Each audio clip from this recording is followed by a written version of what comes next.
Alexander డఫ్. ఈయన Ravi అస్తమించని British సామ్రాజ్యం పైన ఇన్ఫ్లుయెన్స్ తీసుకొచ్చాడు. ఏం ఇన్ఫ్లుయెన్స్ తెలుసా? నా పిల్లలు చదవాలి, మా భారతీయ పిల్లలు చదువుకోవాలి.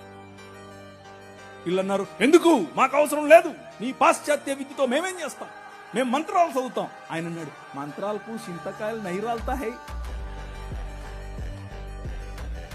అలెగ్జాండర్ డఫ్ నో, చదవాలి, మన పిల్లలు చదవాలి, ఆంగ్ల భాషలో చదవాలి, ప్రతి భాషలో చదవాలి, తెలుగులో చదవాలి, తమిళంలో చదవాలి, బెంగాలీ కావాలి, పుస్తకాల తర్వాత పుస్తకాలు, పుస్తకాల తర్వాత ఈ అలెగ్జాండర్ డఫ్ యొక్క ఇన్ఫ్లుయెన్స్ కారణం చేత ఈశ్వరచంద్ర విద్యాసాగర్, అలాగే రాజా రామ్మోహన్ రాయ్ ఇలాంటి వాళ్ళు నిలబడి ఎస్ మా పిల్లలు చదవాలి, మా పిల్లలు కూడా చదవాలి, మంత్రాలకు మేమేం చేసుకోవాలి, అవసరం లేదు, ఎల్లమ్మకు పుల్లమ్మకు పోయి మీరు చదువుకోండి అని యూనివర్సిటీస్ ఒకే సంవత్సరంలో అటువైపు మెడ్రాస్ యూనివర్సిటీ, ఇటువైపు బాంబే యూనివర్సిటీ, ఇటువైపు శ్రీరాంపూర్ యూనివర్సిటీగా ఈ రోజు ఏదైతే ఉందో బైబిల్ కాలేజ్ అనుకుంటున్నారో అది ఆ రోజు కల్కటా యూనివర్సిటీ.